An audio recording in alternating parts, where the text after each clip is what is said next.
नमस्कार, स्वागत है आप सभी का इनसाइडर लाइव में। मैं आपके साथ कोमल। वित्त वर्ष 2023 खत्म होने जा रहा है। यह महीना यानी मार्च इस वित्त वर्ष का आखिरी महीना है।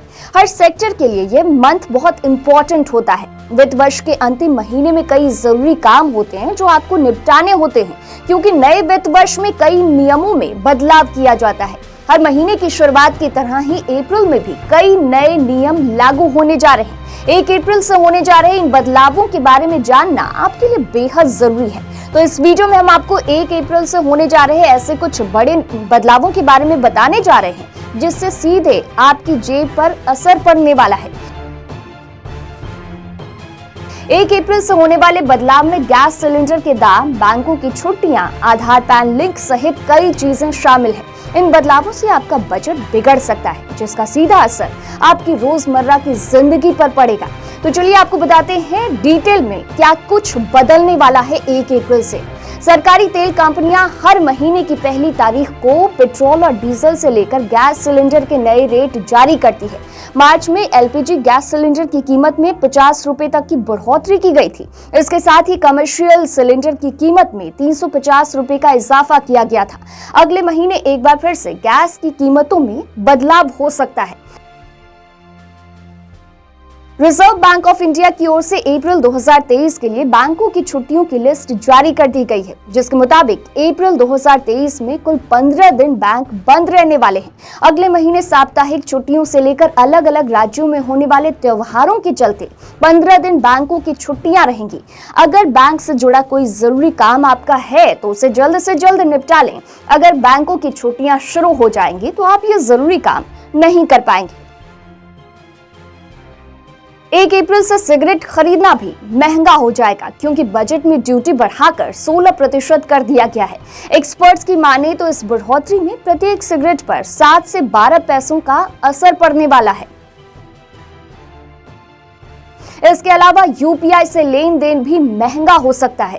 National payments corporation of India ने यूपीआई से मर्चेंट ट्रांजैक्शन पर प्रीपेड पेमेंट इंस्ट्रूमेंट्स फीस लागू करने को कहा है। इसके सर्कुलर के मुताबिक 2000 रुपए से अधिक की राशि के यूपीआई ट्रांजैक्शन पर चार्ज लगेगा।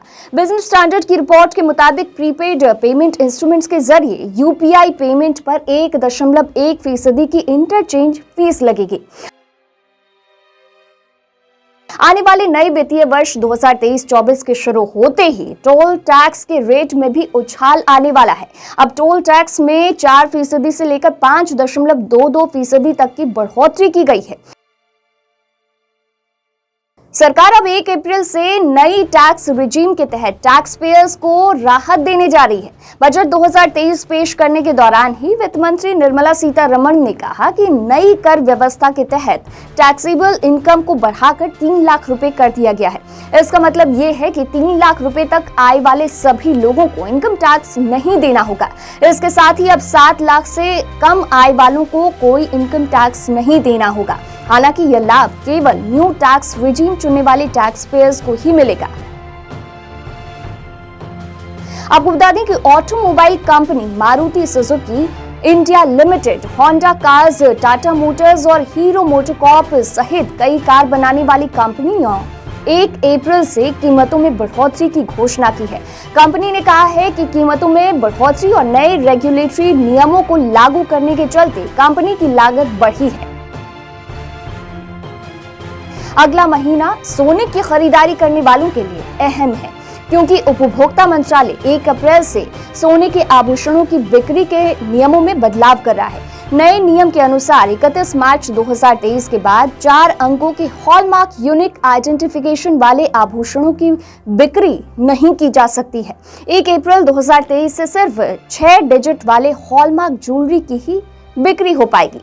तो फिलहाल के लिए इस वीडियो में इतना ही। और भी खबरों के लिए देखते रहिए इनसाइडर लाइव।